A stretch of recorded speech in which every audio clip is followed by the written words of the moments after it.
पहलगाम आतंकवादी हमले को लेकर विपक्ष ने एक बार फिर संसद के विशेष सत्र की मांग तेज कर दी।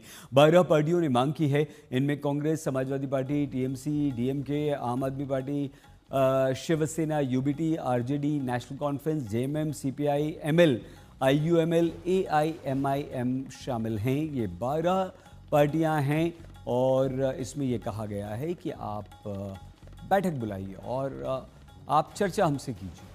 तो विशेष सत्र आपको बुलाना चाहिए और विशेष सत्र ऑपरेशन सिंदूर पर होना चाहिए, क्योंकि जो हमला भारत ने किया है पाकिस्तान पर, आतंकवादी ठिकानों को नेस्तनाबूद किया है, उस पर चर्चा विपक्ष चाहता है। और ये 12 राजनीतिक दल हैं, विपक्षी दल हैं। हमारे बीच में चर्चा हो रही है और आलोचना हो रहे हैं, चर्चा हो रही है। हम सारे एक दूसरे के साथ कांटेक्ट में हैं, इन टच में हैं और क्या करेंगे, किस तरह से स्पेशल सेशन की मांग आगे बढ़ाएंगे, ये हम देखेंगे। आपको 2-3 दिन में पता चल जाएगा। जैसे हमने कहा कि ये मांग सबसे पहले इंडिपेंडेंट एमपी कपिल सिब्बल ने उठाई थी।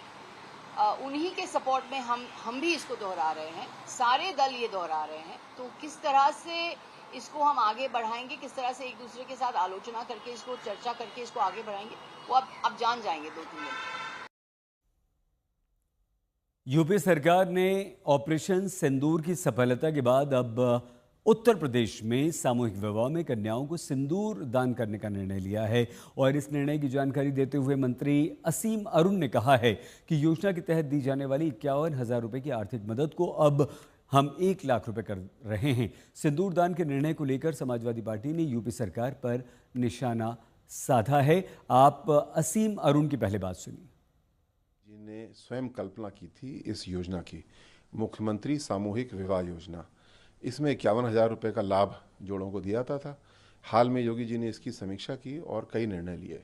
पहला निर्णय ये लिया कि अब 51,000 से बढ़ा के जो धनराशि है लाभ की, उसको 1 लाख किया जाएगा। इसका मतलब कुछ उपहार जो देते हैं बच्चियों को, दूल्हों को, वो बढ़ जाएंगे।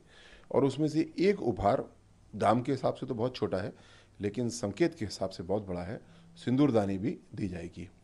ऐसा क्यों है आप जानते हैं? समाजवादी पार्टी समझ